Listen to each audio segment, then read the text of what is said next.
video icon that's there. Yeah, here we go. Larry had wanted us to focus on open spaces.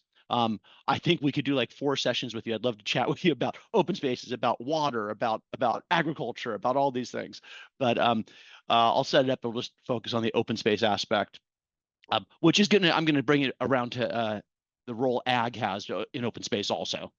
And if you can't answer that, you can't. We have to delete like half your bio. You're on mute again. Yeah, I've got that mute turned on. I thought it was you could toggle the microphone so that when you press the space bar, it muted temporarily. Have you ever? It's the other way. You press the space bar and it unmutes temporarily. Yeah, and there's no way to reverse that, I guess. So no. Well, all not that those I know years of. I was the lifeguard on the radio, I was used to toggling my mic, and when you Yeah, toggle the mic, you could say anything you wanted because nobody could hear you. exactly. And the FCC appreciates that. That's right. Okay, you ready to jump in here? So we're going to try to wrap up, an hour right at 11 or so. First, Larry said that the length is a little bit flexible, or is quite flexible. Shoot for an hour. If it's under, it's under. If it's over, it's over. Do you have a hard stop at 11? Or are you okay if we wander a few minutes past that? Yeah, I don't have a hard stop. Okay. I can get back to work eventually too, even though it's Friday. So we won't jibber jabber too long after that. Okay, so I'm going to give kind of a self introduction, then I'll ask you to introduce yourself here. Well, this is where Larry's going to start the edit, or end the edits and start us. Yes. Okay, Got all the editor has all the power. It's like exactly. Doesn't he though? the minute taker of a meeting. You can put down what any minutes you want. Nobody will remember next month anyway. Exactly. Okay, here we go. I'm Mike Wondolowski, president of Carpinteria Valley Association. This organization works to maintain Carpinteria as a small beach town and to preserve and enhance the rural beauty of the valley. A really important part of that goal is Carpinteria's open spaces, both large and small, and both natural, like Carpinteria Bluffs and the Carpinteria Salt Marsh, and developed open spaces like sports fields, playgrounds, trails, even small greenbelt parks, and in some way agriculture.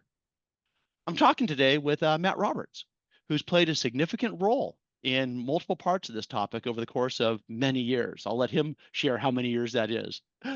So, Matt, I'm glad we're able to have you here today to discuss this really important and fascinating topic.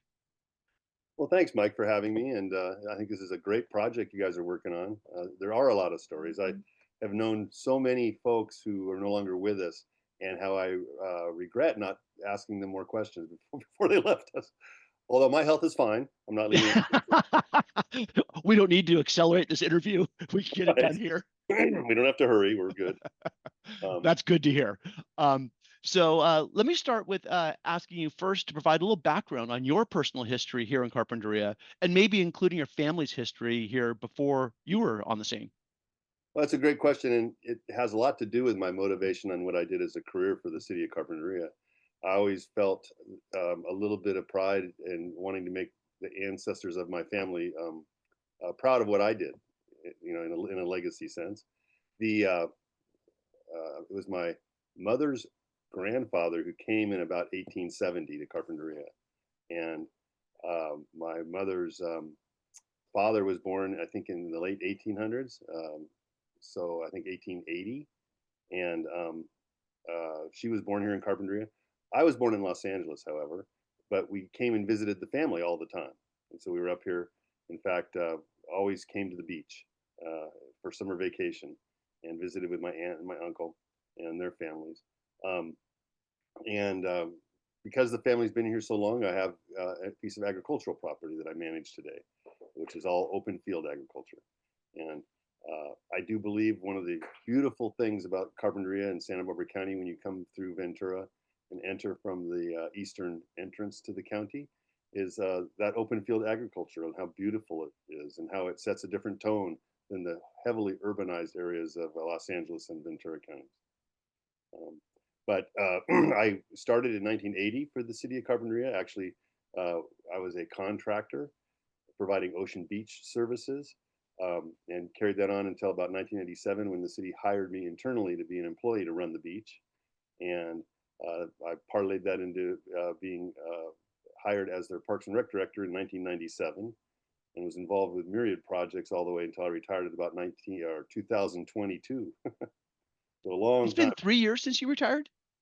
What did I do? Retire in 23, maybe. Yeah, well, 2 or 3 years still seems like it was just yesterday. One doesn't need to watch the calendar so carefully when you're retired. So, and you're still actively growing things, correct? Yes, yes, absolutely. Still working. In fact, I'm turning and have the ability to turn more attention to the ranch, and So, that's a lot of so fun. not an odd thing, but one thing I'm curious before we really get into the open space is your degree, I believe, is in business economics. That's correct.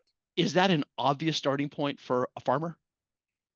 Well, it isn't necessarily an obvious starting point for a farmer, but it is a great degree and it has a lot of spectrum to it.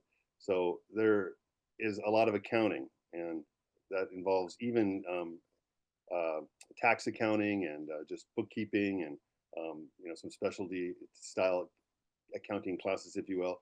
There's a big curriculum in law, business law, and tort Mm. law, and that's a great foundation to have. And then, of course, there's the whole economic portion of it, which uh, learn a lot about not only macroeconomics but price theory and microeconomics, things that make an urban economic engine run. Um, Okay, so interesting. it's a great. It gives you a lot of perspective and a lot of tools to go into almost anything. Fascinating. When I think about it, I have an uncle who had a degree in economics and he became a dairy farmer and he was a successful dairy farmer doing things a little bit differently through his life than they had always been done. He said, look at the business case. Don't Yeah, just and do what there's your always daddy did. yeah, and there was always agricultural in the family. My uncle Al Thurman was here in Carpinteria, and he was one that was involved in bringing in the lake water, Lake Kachuma water into the valley. Mm, Certainly supported that as a farmer because that in those days was an important water supply for agriculture. Because yeah, that was the thinking. Agriculture was the economic engine here. All the big warehouses down by the railroad tracks, they all served agriculture. Um, right. the town used to have agricultural services. In fact, right across the tracks used to be orchard services, where a company, I think it was the McNeil family, and they ran a orchard care and upkeep company. Or there's two sons, I think. Well, I can't remember their names, Chris and doggone it. But and boy, we had three welders and Western Mm, Auto and four auto parts stores, and just a right. different mix of retail. Right. Interesting. Also, Yeah, that makes total sense. You see that when you go through some of the towns along Highway 101, the Salinas Valley, where they're obviously almost 100% agricultural serving and visitor serving. yeah, and so we had farming in the family. My aunt Lua, my mom's older sister, she would always have us up, and she had lemons mostly in those days. But going back to the '50s, she did have avocados, and so we always knew it, always was familiar with it, always helped out a little bit, knew the ropes. Interesting. Okay. So with that kind of foundation, I'll throw you a kind of a big question to start off here about open space. I want to focus on open space today. And so I guess let me ask you, what is the value uh, of open spaces, both natural and developed in Carpinteria? Why are they valuable, and why is it important for the taxpayers of the city to spend money on them? Oh, there is. This is going And to we take. only have an hour. This is going to take all day. There's nothing more important, actually, to the identity of the town. We all are. We all have to keep our connection to nature. And in my career, one of the very first projects I worked on was the Salt Marsh Nature Park, and I watched other people wiser than myself uh, champion that project. I heard their arguments, and they sunk in with me and were very, very formative for me. Wayne Farron has a amphitheater named after him in the park. He was an amazing presence when it came to advocating for the protection of the marsh, and I learned that uh, through him partially that when you are advocating for something, you need the best content in your argument you can get, but you do need also to have volume. You got to say it loudly and you got to say it clearly. And no one was better than him at doing that. But uh, I grew up in Los Angeles and I watched all of the open space around get developed with urban uses. And it changed the character entirely. In fact, the identity of a community, La Cañada, where I grew up, um, was there was no boundaries anymore. We had a wash I think Devil's Gate Dam, it was a physical area they could not develop because of a flood area, but it just becomes a sheet of urbanity, and the boundaries are only A sheet of urbanity. That is the quote of the day. and the boundaries of your town are only defined by the road sign that says "Welcome to." And Carpinteria has a chance not to have that happen to us, and we have these natural barriers like the marsh to the west, and what could have been developed, the bluffs and the coastal open space to the east, and of course the north, the mountains that protects us as well, and the ocean to the south. So here we have these natural boundaries, and we need to celebrate those, and we need to embrace them. And why should we pay tax dollars for them? Well, certainly every community has parks. And in fact, my favorite mantra, one of the things that used to motivate me is I used to think, should I pursue this park when I'm working as a parks director? Was we don't think of it as we have parks in our community, but think of it as we have a community in our park, because all of Carpinteria should be thought of as one connected park through its trails, through its open spaces. And this is where you can learn about nature. This is where you can have spiritual experiences. You can relax. You can get de-stressed. It has health benefits. The city of Carpinteria doesn't pay for medical services. We have no health. Employees get health insurance, but you know what I'm saying. But yet the community at large, the overall community benefit, is a tremendous health benefit. It saves a lot of medical costs. It's not articulated in the city's budget, but it's out there somewhere. And just sanity.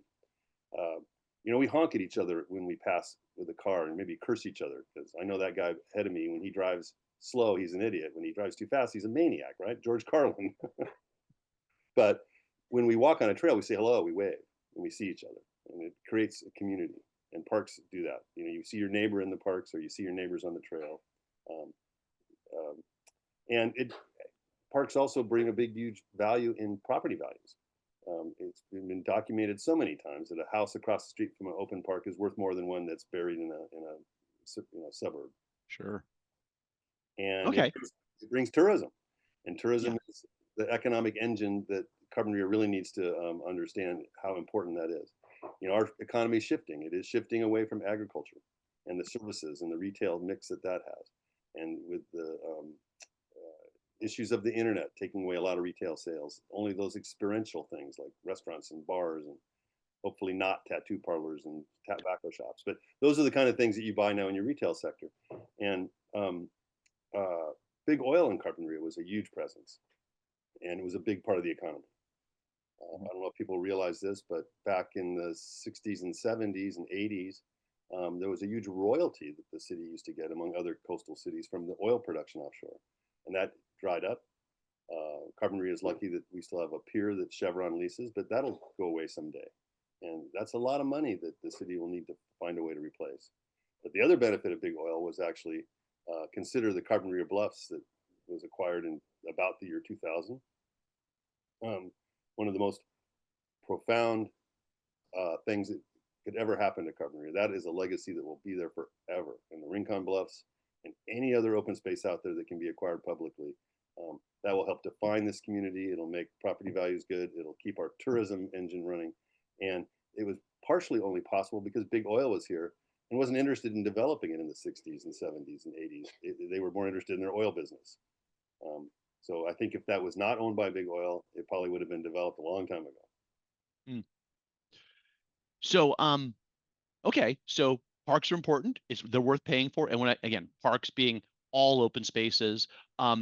Let me ask you to talk about agriculture and the ways that the benefits that agriculture have as open space, as private open space, and how does that benefit a community? Well, And when I say agriculture, you and I know each other. I mean open field agriculture. I consider greenhouses an industrial use, even though it happens to be on land zoned agriculture. So they have open a field very agriculture, how is that open space and how's that help? yeah. They don't add to our aesthetic values, do they much? But, well, it is important, and there are the benefits such as carbon sequestration and the benefit of plants that have just in the natural environment. The green growing live plants do have an environmental benefit. I think that one of the things most people see, though, is just especially in the hillside agriculture, is the visual beauty. And I recently had an opportunity to reclassify my property and enrolled under a program known as the Farm Security Act, which protects it and keeps it in ag for it's a rolling horizon of 20 years out. Um, and one of the attributes to be a Farm Security Act property is um, you have to you have to contribute to the visual beauty. Hmm. You have to have unique farmland as defined by the state. You have to be in production to a certain level, so on and so forth. But one of the boxes I was able to check was, yeah, visual beauty. Look up in the hills and you see a nice avocado orchard. It's green, it's lush, and I think it is beautiful. So, in fact, I reminds me of a conversation I had with a guy down on the beach one day who had moved into one of the beachfront condos, and he was from Orange County. And he looked at me and he said, "Matt, look at the hills behind you. There's so much potential for development." And I was kind of frightened. But we're facing that now with the Yeah. relaxation of the housing regulations. Someone told me there was a high rise that was being proposed in Carpinteria that was even as high as 18 stories. Oh, geez. Now, I don't Yeah. know if we get anywhere, but people are thinking that the doors are wide open for whatever kind of residential development they want, even though it may completely change the character of our town. Yeah, and right there, I mean, the a benefit of having healthy, productive, economically viable agriculture where it is now is that helps maintain our stable urban rural boundary, which is one of the uh, tools to prevent the sprawl up the foothills up to the crest of the mountains. Yeah, there's no doubt that the value, if you could turn it into high density housing, is going to be a greater land value. But I don't think that's the point. Yep. There's community wide, there's a lot of benefits. We need food security. Um, I think locally grown food is better, more nutritious. I think it just tastes better. I've never found an avocado that tastes better than a Carpinteria avocado anywhere. And so there's a lot of attributes, but the marketplace has to differentiate. It's really not easy to compete with Peru. They have high transportation costs, but their labor costs, their regulatory expenses aren't anywhere near what ours are. Yeah. Our advantage is we're close to the market, but it's right now the Mexican, Peruvian, Colombian avocados are pouring in. Yep. Um, and then, I mean, I'd say that the another area that is sort of implicit in our agriculture is the fire mitigation, the wildfire protection. And that we saw that during the Thomas fire, that the fires burned up the edge of some of the avocado groves, singed a few trees on the edge, but the green irrigated avocados and open and row crops were were untouched. And thankfully, our residential areas were untouched by the fire. Yeah, no, absolutely correct. It may not stop a fire, but it slows it way down. There's no comparison to the dry chaparral versus an irrigated orchard. And then you've got the developed parks, the playing fields at El Caro, which are on that boundary. Which I mean, I personally went out there, took some pictures of the fire and standing in front of the of Girls Inc. and being happy I had a nice big green field behind me. Yeah, and even when we developed the viola fields out on the bluffs, that was part of the promise. If we acquire this, we can get some more sports fields out there. Uh, we took a look at that design and found that it was a very good emergency response site for air operations. And in fact, it has been used several times Yep, for helicopter air operations. They like coming in over the blue water, being able to land and go. So another community benefit that most people don't think about much. exactly. So, uh, excuse me, you mentioned the your tenure in this town, and a lot of things have changed. But what are some of the ways you've seen carpentry change, and specifically, how have those changes affected our need for open spaces? Well, what's amazing about Carpinterians, and I suppose this is across the world, but everybody's very passionate about being here. And it's that drive that led to the preservation of the Carpinteria Bluffs.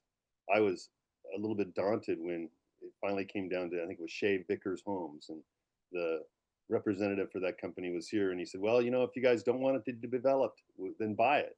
And they came up with a $4 million price, and I thought, "Oh boy." Don't exaggerate. It was only 3.95 million. I round up just so, but yeah, with escrow fees and a couple, no, closing costs. But the point being is that I thought, what, 4 million? How are we ever going to come up with that? And it happened pretty fast. It also was a really good motivator for future acquisitions. People said, "Hey, you know what? We can do this." And your question was about why should we continue to do this, or what? How have the changes in Carpinteria affected the need for open spaces? As the town grew, we built houses on some of our ag, on some of our open spaces. And then particularly inside the city limit, you worked hard to create some of the smaller parks, the Carpinteria Creek Park and things like that. Mhm. Well, yeah, I was always trying to put more parks, especially where they were needed. I tried to rehab the parks that the city had. When I started, Monte Vista Park was a big grass field with the grass came up to the curb. Now we have a little forest out there with a restroom and nice barbecue areas. And I think they got, I drew the concept of a dog park out there. I think that went in after I left. But uh, the town has been urbanized. I remember when Casitas Plaza was a orchard, and Shepherd's Place was a orchard, and the freeway was a 2-lane highway. I was a little boy, but these things are not lost on me when they got put through. So the demand for residents have been crowding out the urban, I mean, excuse me, the agricultural rural feel. And so clawing onto that and getting as much as we can in the public sector and protecting it forever is going to be a legacy and so profound. It will be, newcomers to this community get to inherit an incredible resource, and that's why they're coming. Um, I always thought that people would say, well, the price of housing needs to come down. I think that's a noble thought, but really, as the economist in me says, well, the only way that price will fall is if the quality of life gets so bad that nobody wants to be here, Yep. and I don't see that happening anytime soon. So, yes, when I was Parks Director, we did work to develop a park acquisition and open space acquisition development impact fee. I think it's important for those fees to be, continue to be pursued. New development pays into an open space fund that may not be enough to buy property, but it's enough to research it and do the proper background checks on it. We usually do a environmental hazard examination of these properties, and then have the money to back up the matching on a state grant or a federal grant to buy it, or to inspire the local private donations. And that's an interesting point that it's kind of subtle and wonky, but I find it really important that the development impact fees, the state law requires that these fees be based on the real need of the community, and that new development increases the need for new parks. And so basically, the fact we have that fee says that the law recognizes the need for parks and open space in a community. It's not just our opinion. It truly is recognized as an important part of a community. And some of the greatest politicians in our day are famous for their support of parks and recreation. I mean, those things are not second afterthoughts. At least they should never be. And Yeah. yeah, it goes back to uh, Teddy Roosevelt, who helped protect national parks. Yep. And I Yep. will never forget the story about Yosemite, where they it was a state park.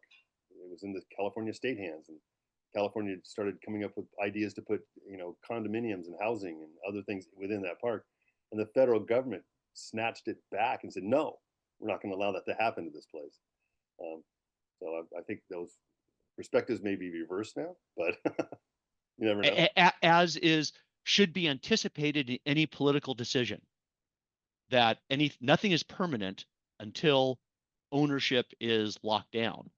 Well, and you bring up a great point there. I like it a lot because this is what the partnership with the Land Trust for Santa Barbara County does.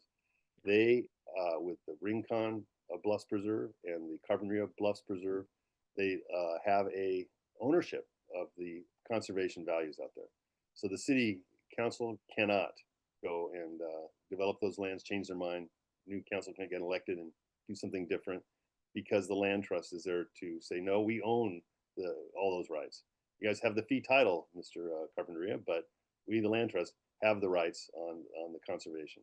So it'll help protect that really in perpetuity, and it's a great way to go.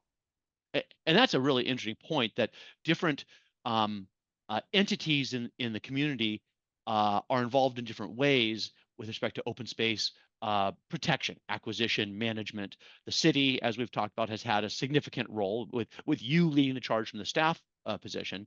Um, in the Carpentria Valley, the county has had uh, almost no role.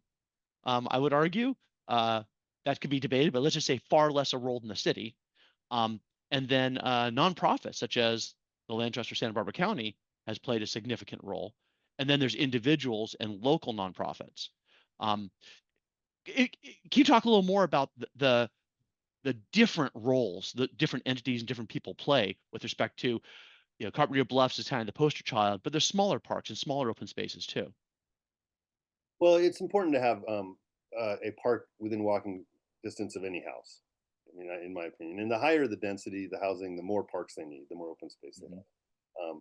I think the folks that have condominiums out on Baylord, out there by Monte Vista Park, um, they feel special because they're so close to the Carboneria Bluffs. Some of them think that, hey, that's there for them, and it is. It absolutely is. They don't have their own yard. I think the one development that's kind of west of Baylor out there, there's no fenced yards in those condos. Everybody has open space. So, in terms of uh, having a private backyard or a little private open space for your kids can play, they rely entirely on the parks. And that's why that Monte Vista Park barbecue program out there is so popular, because this is where they all have their weekend family barbecues. It's almost an insatiable demand for that out there. Yeah. But yeah, I think it's important to have parks within walking distance of just about every residence and a trail to connect them. It was my kind of a big disappointment that the Rincon Trail got stalled because again, this is a way to think outside the automobile, to think with Mhm. bikes and walking. Um, I've been traveling with my wife a bunch, and we find ourselves doing 5 or 6 or 7 miles a day, and it's just because we can't not. We'll even say we're not going to go very far. We're too tired, and then find ourselves 8 miles away from our hotel. But it's yeah, so it's just your nature to go explore, and the bigger and broader our trail system is, the more we'll encourage people to get out of the car and get healthy. Absolutely. I mean, the connectivity aspect of trails and routes, I'll call it. They might be along a road because that's where it's accessible, but it's not just a gutter or a sidewalk on the road. It's a safe, fun route. That's one role. And then of course there's things like the Franklin Trail, which isn't well, it is a route to get somewhere. I love Sutton Creek. It's a great place to go for a picnic, even though it's a couple miles away. But the Franklin Trail, it is really fun to see the diversity of the people who use it, which in my experience is significantly different from the usage of trails in Montecito and Santa Barbara, where there's an incredible trail network.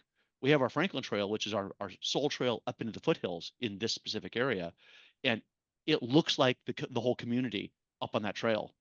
Yeah, that's neat, and it's yeah, you're right. It's the only access that is back to the Los Padres National Forest from Carpinteria, and it had a long history with Rancho Monte Alegre and getting access. And I think there was a really bad court decision back, it might have been in the 80s, where a judge said, okay, the public can open the trail, but they have to fence it on both sides so there can be no trespass onto the private property.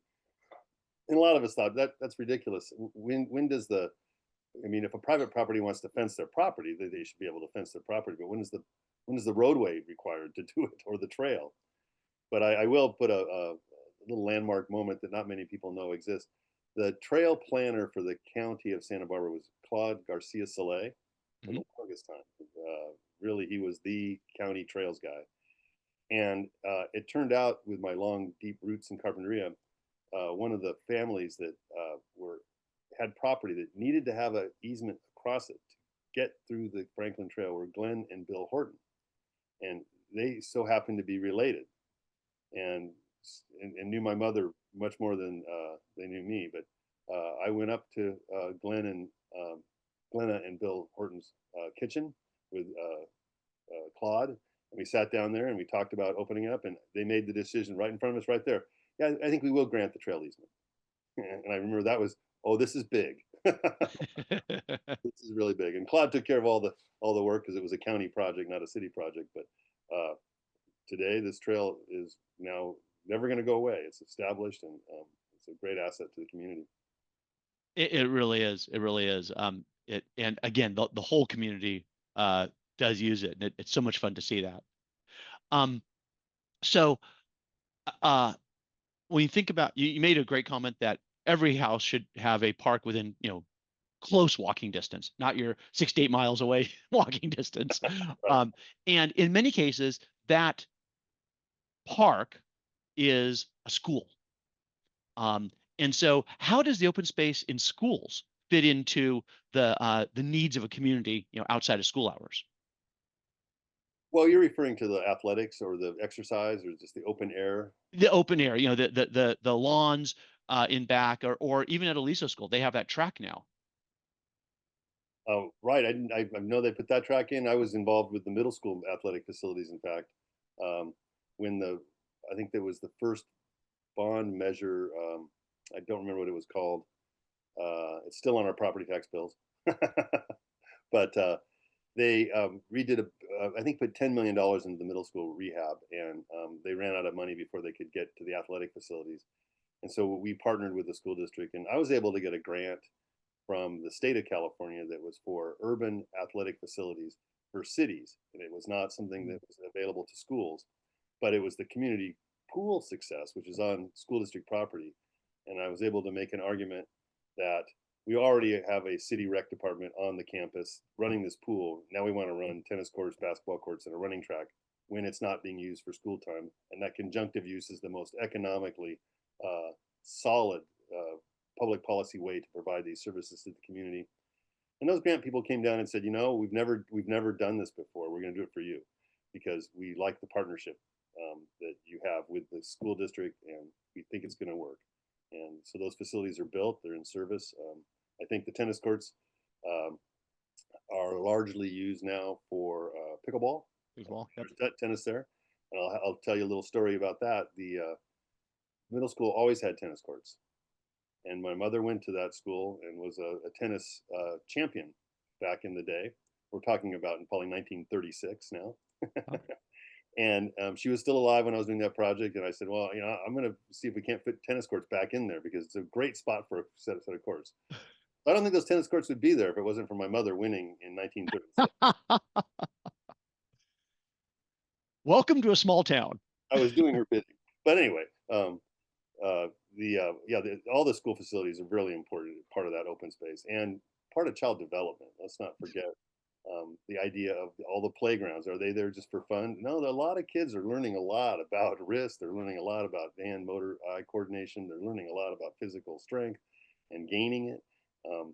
All of those have real big social benefits that really aren't ever put down on a city's budget. Yeah. And I used to say that all the time. It's like, we can pave this street over and over and over again, but if we do this park project, it's going to have a incredible benefit. It's going to be a legacy. And what's really hard is when something like that has that benefit, the alternative is, of course, not having that benefit. And there's real costs associated with an unhealthy population, a population that doesn't understand the outdoors, doesn't care for the outdoors, and doesn't protect the outdoors. And then you get in this downward death spiral of, yeah, we don't need parks. We don't need, the next generation says, I never used a park as a kid. There's too many worms out there. They're delicious, by the way. Anyway, yeah, I don't know. I mean, we can't understand the screen time generation as much. Um, I know that when I was a kid, there was no such thing, and I'm sure are you 40 now, Mike? At least. Uh, I was once. Well, I still remember really vividly that on Saturday morning I'd watch the Bugs Bunny Roadrunner show that ended at about 9:30, and that was when they changed to some other show I couldn't watch, and you couldn't watch it anytime you wanted. It wasn't on demand. If you missed Right. it, you missed it. And then I'd go out and I'd be gone all day outdoors, like doing whatever it was, riding my bike or exploring something. But there was no screen time, and that's just a different. I've got to believe it has an impact. Maybe good, maybe bad. I don't know, but on the way that these people. It's a difference that we don't fully understand yet, the full implications.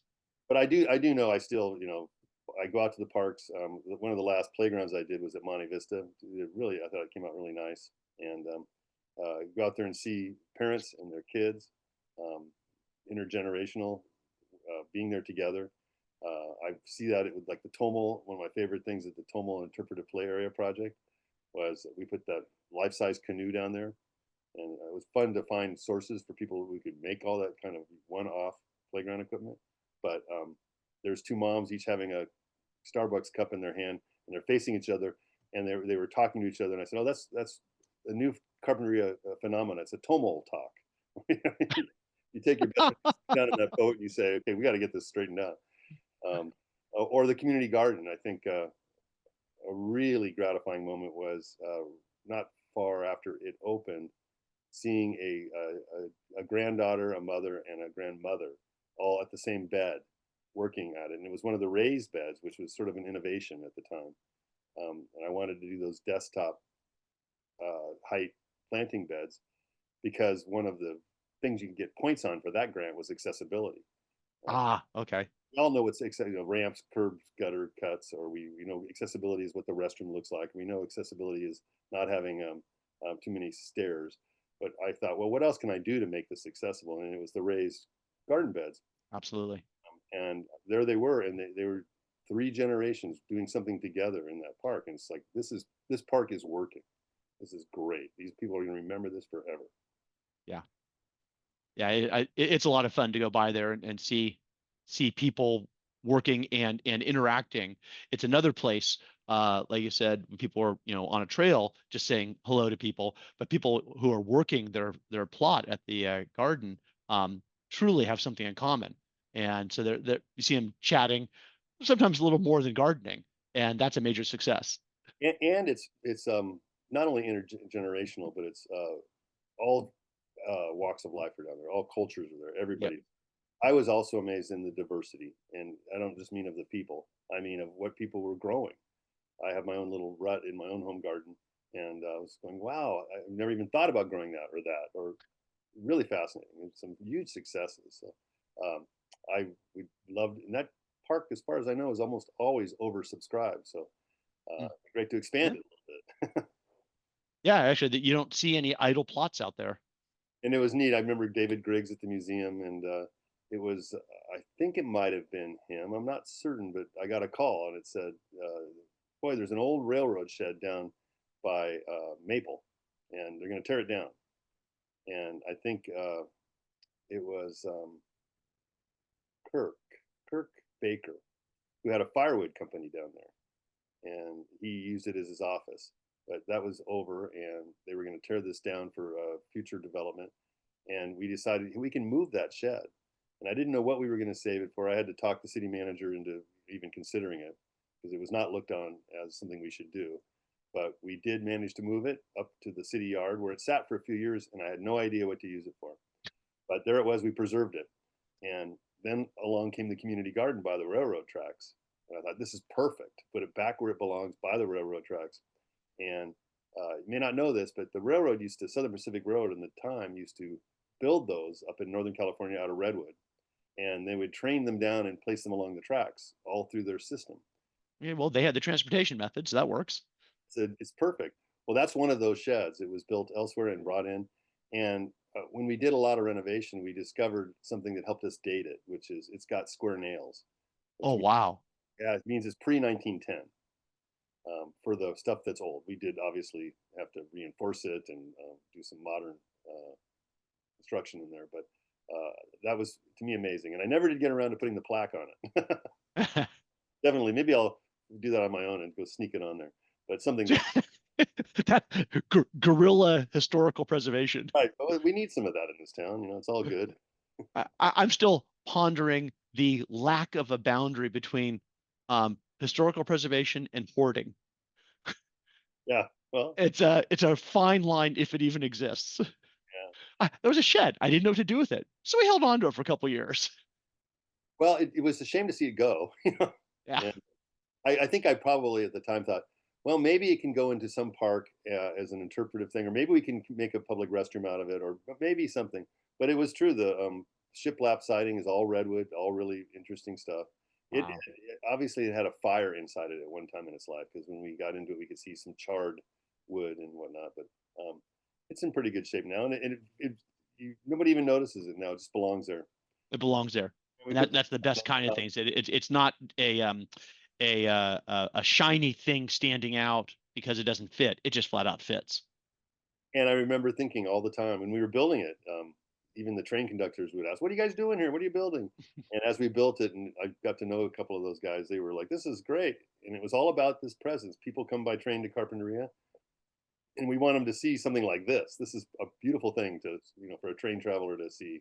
And if you travel the train a little bit, like I do, you see a lot of backyard industrial stuff as you go through LA. A lot of really kind of unsavory things, and Right. when you hit Carpinteria, all of a sudden it's just gorgeous. Yeah. It is funny. It's a um there was an event at Dick Weinberg's house a number of years ago, and there's a bunch of old time Carpinterians there, and I had only lived here at 20 years at the time, so I was one of the newbies. And train went by, and of course conversation stopped because it was right in his backyard. But all the old time Carpinterias turned and waved and smiled at people on the train, as opposed to just waiting and being annoyed by the noise. It's like, huh, that is Carpinteria, is just that friendliness. Like, oh, people on the train. Of course we're going to wave to them. Yeah, neat. Well, no, it's good, and I think that train service is more valuable than people realize. um, in fact, I had some friends who came up recently, and they're out of Seattle. They came in and stayed in Carpinteria, and I said, "What are you going to do today?" He goes, "Oh, we're going to go to Santa Barbara." And I said, "Oh," he said, "Well, we're going to take the train." And they love the idea of being able to go up and walk State Street and get back on the train and come back. And I think it's $8 each way or something. Right. But, About the but cost of gas, probably. well, add parking, and yeah. Yeah, actually, it's true. Um, so we've touched on a number of different types of the open space in town. We talked about the Carteret Bluffs Nature Preserve and the Rincon Bluffs Preserve. You mentioned Tamal Interpretive Play Area, which is a highly utilized playground. Which I'll interrupt myself here.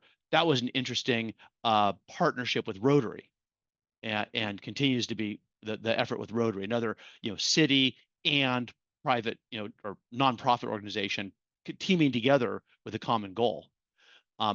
We talked. We You mentioned the community garden, um, and we talked a little bit about the Coastal Vista Trail, and I mean, these are in Franklin Trail, a real diverse in Monte Vista Park, very diverse sampling of the different kinds of parks. And there's also some little places that we haven't really talked about, some little green belts that people probably don't even know they have names. There's Franklin Park. There's Let me interrupt you on Franklin Park. That's one of my great ones. That was a little mow strip, right? yeah, Long, narrow, and half of it is owned by the county as part of the flood control as program. far as flood control. Okay. See this wide strip, but it's not very wide, and half of it is owned by the county. So we couldn't really do anything there, and that's why we probably didn't have houses on it and whatnot. But it was during the drought that we didn't want to put any water on the turf, so the turf went really brown, and I thought, well, we got to convert this to something, and it goes back to that history of reading old books, La Carpinteria or others, where the valley used to be nothing but an oak grove. People Mhm. used to tie ribbons on the branches so they could find their way back. Of course, that would be taken out for agriculture, taken out for wood and whatnot. But I thought, well, it would be nice to have a little legacy oak grove back that sort of emulates that old time feel. And so I put 50 trees in there. And if you go down there now, you'll see there's 50 nice oak trees. They're starting to look good. The vision was it would be an overhead canopy of oak trees. And uh, we just love the coastal view. I had the dubious distinction of more than twice getting pitchforks for planting too many trees. And I thought, as a parks director, that's not, I shouldn't be ashamed of that. I should be. So Frame them, put it on your wall. I'm just saying, darn, I hated pitchforks. I got a few, but I thought, no, this one actually is a blessing in disguise, because I'm proud to stand in front of the community and said, yes, I planted too many trees. Absolutely. it does get in the way of frisbee or soccer games, but you work around them. But yeah, having a canopy and having some shade, that's Well, and some if you go natural out there shade. and really study it, you'll see they were planted in a way that allows a trail to go through the middle of them toward the Franklin Trail. And Yep. that was in the plan for the Franklin Trail, actually considered where the trailhead is Yeah. on Sterling. And it was kind of on they didn't want people to really park a lot of cars on Sterling, but they felt that we needed to have a public parking area that was available. And as long as the school district cooperates, it's not a problem because people tend to park more at the high school. But Right. yeah, one project that we haven't talked about that I think is important that I'd like to share is the Please. boathouse at Ash Avenue, Ah, yeah. because that was a little bit smaller than I had envisioned. Um, it was done simultaneously when we were building the marsh park, and the folks that were trying to protect the marsh didn't like the idea of a building footprint anywhere in there. It was always agreed that a bathroom was necessary for the beach, um, but I really, really wanted a boathouse for the Carpinteria kids to be able to get some information or some experience with boats. And I think it ties back to the Shumash heritage, where I used to use the mantra down there with the boathouse crew. Unlike Santa Barbara, we don't need no stinking harbor to be boat. And uh, We have a reef. We don't need a harbor. yeah, and I grew up with that. Every time I would come up in the summer, I would be offshore in my little rowboat, and I just had a passion for it. Even today, I still boat and still go to the islands, uh, and I just thought this is a great recreation program for our kids. And when we built the boathouse, we were able to get grants from the state to teach boating lessons, and so all that kayaking programming that we offer for free down there, or we used to anyway, uh, was funded in part through a grant from Department of Boating and Waterways. Mm. The Department of Boating and Waterways gets money when they sell gas, and they recognize it goes into boats at gas stations and is not being burnt on the highways. They Hmm. carve out a little of that money and do something for boating safety and boating improvement. And Mm. so I think that's a real cool program. And boy, I don't know how many thousands of kids have had their first experience offshore from that beach, which is a Carpinteria heritage, because we all know the Shumash were some of the original Carpinteria boaters. Yeah. And that's actually really interesting when we just keep thinking about open space, the use of open space in carpentry and the benefits of it. Um, it's a logical extension to say that the beach and the ocean are part of that open space that we have access to, and the ocean is accessible when you're on a boat.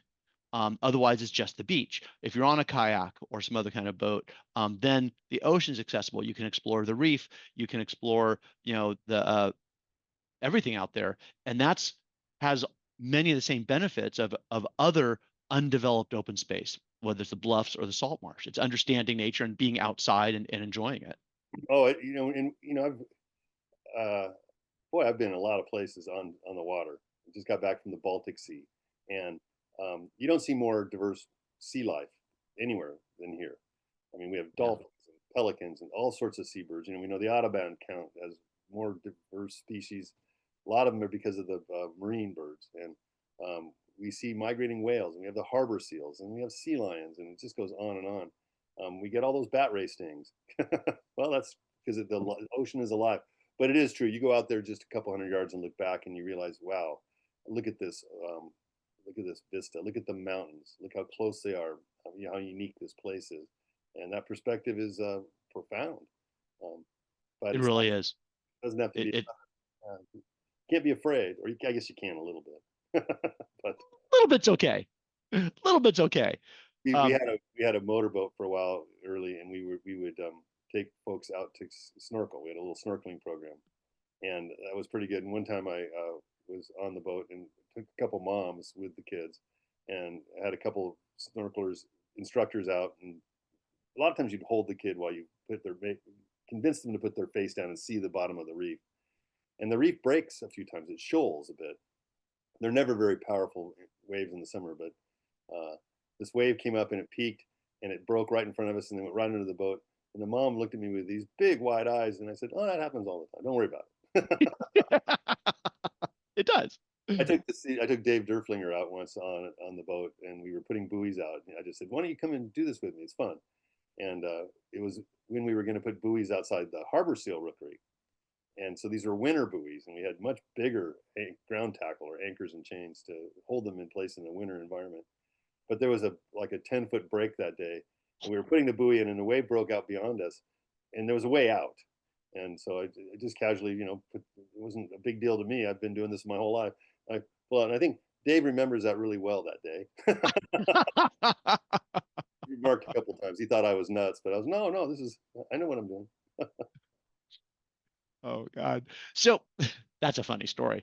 Um, so now, just looking back on your experiences in carpentry, both personally and professionally, is there a particular moment or event that you think kind of captures the essence of our town?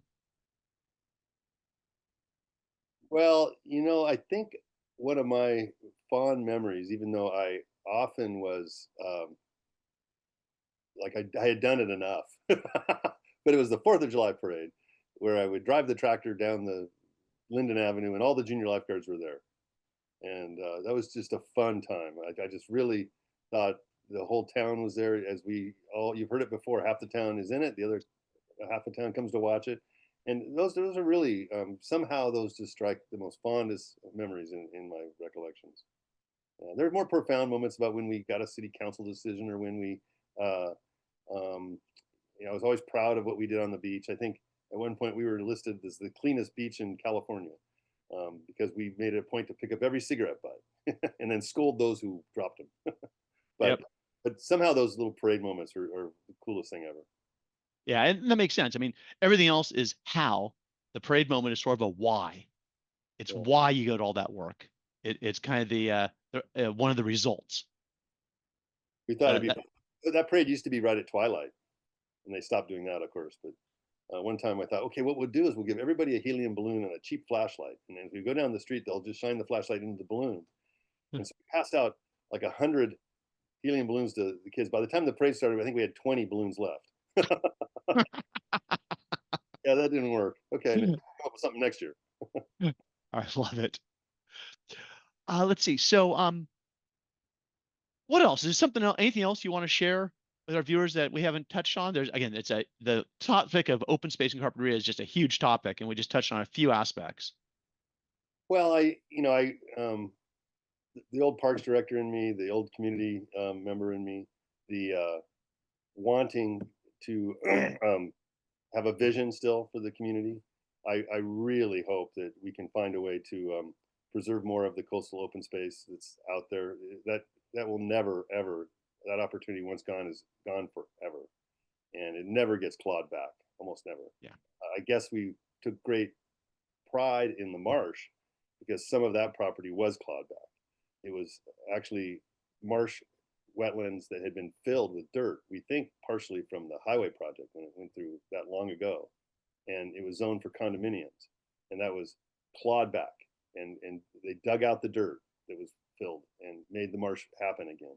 But otherwise, I think with the Chevron property in Bluffs One, um, boy, I really would love to see that, because that those geographical barriers between being urbanized and open space, well, that will be the small town charm that carpentry Yeah.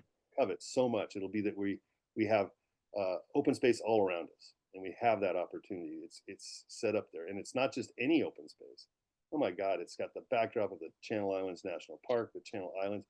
That open space has, you can watch gray whales migrate. You can watch uh, um, there's just so many visual and environmental resources that you can immerse yourself in right here in this. It's just fascinating to me. And I also think that the little downtown needs to have all of its economic cylinders firing in order to afford what the community wants. As our demographics shift to older folks, we have more and more retired people coming in. They're the ones that can afford these houses that can Hmm. up to incredible heights. Um, and the mix, you know, good example, I love it, is there's more tennis players and now there's more pickleball players. I don't know what comes after pickleball, uh, but um, uh, and all the years I was in the city business, very rarely, I don't ever remember when we had all the money we needed to provide all the services we wanted to, or had the capability to do it. And how do you do that? You know, the economics of the downtown were much better in the 70s than they are now, in my opinion. And so I just think we need to realize that the downtown should be an economic engine. So, what better than tourism paying for the local needs and services? So, but at the same time, I will say that if that economic engine is firing and doing what it needs to do to generate the revenues the city needs, because I don't think there's any more tax increases they can come up with. Maybe, but if the base of your tax base is not high enough, no matter how high your tax is, it's not going to be enough. That's what we're Right. suffering for, and we're a victim. I'm on the water board forever, and we often are the victim of the outside agencies charging us more, and we really have our hands tied. We can't help it if the Central Coast Water Agency has higher costs and they want us to pay our share. So it's always driving our budgets. But boy, if we have a good downtown and it's running right, doesn't have to grow, it just needs to be working. Then we have the opportunity to maybe put some money into that open space acquisition. Maybe be in a stronger position to take more property off the tax roll. Maybe be in a Yeah. stronger position to argue what our small town really means, which is, in my view, not about um, the vacancies in the downtown. That's not a small town charm. What it is about the benefit of our expansive open space on our perimeters.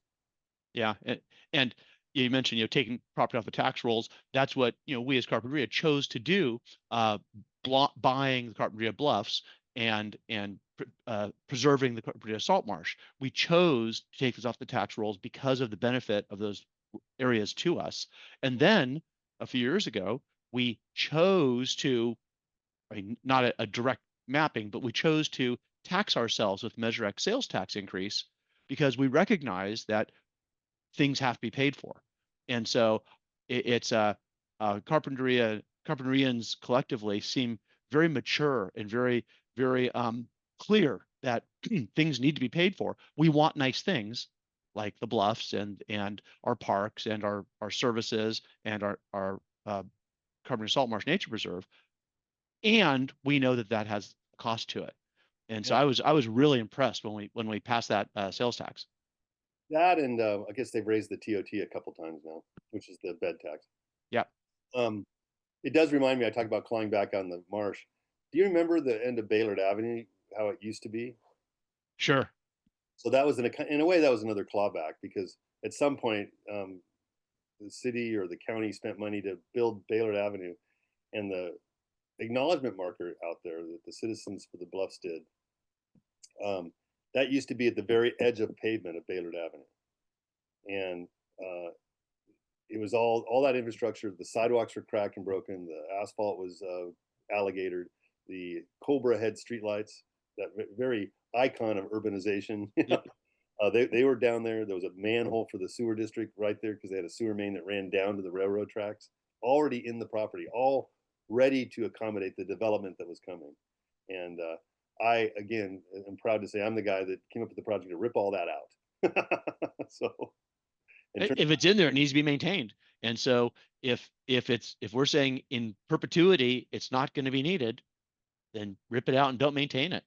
right, and we decided I got a grant from the coastal conservancy. No, it wasn't from the coastal conservancy. It was a state grant, but and I proposed that we rip out the street and put the parking lot parallel to Carp Avenue as opposed to perpendicular, and lower it so that you wouldn't see it from the street, and put it in a way that you wouldn't see it from the nature preserve, and that's what you see there today. So, Or don't see.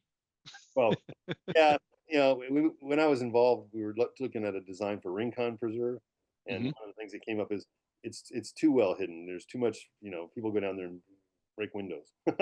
Yeah. Maybe this one will make it a little easier for the sheriff guys to see the cars, so they can. Yeah, The visual surveillance is often a good security measure. exactly.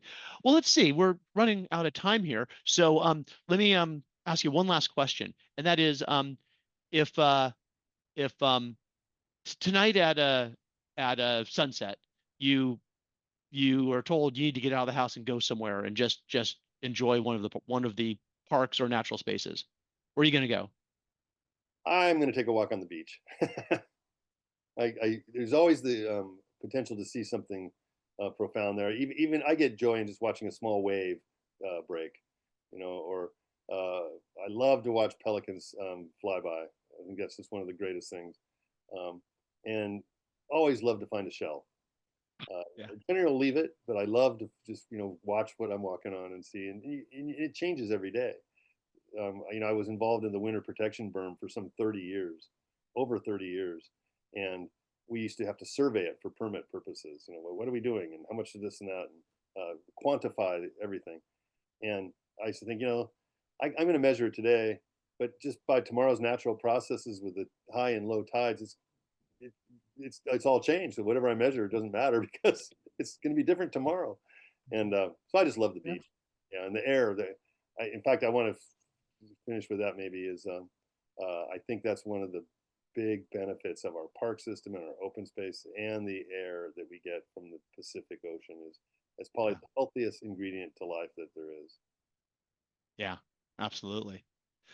Okay, well, Matt, thanks for sharing your memories and your thoughts today. It was a fun conversation, and I'm so glad that we have this recorded, so others can learn some of this history and get um, get kind of thinking about some of these ideas and recognizing when they look around that these parks and open spaces are not by accident. They were by choice. They were by through hard work. The little pocket parks, little neighborhood parks, as well as the salt marsh and the Bluffs Nature Preserve. They're all conscious choices of people in this town before us, and maintaining them will be conscious choices by people who follow us. So People I keep hope that some people learn. This is only part one of a 27-part series, Larry told me. So Of course, of course. All right. Thanks, Matt. thank Look you. forward to talking to you next time about whatever the next part in our series is. Excellent. Thanks, Mike. All right.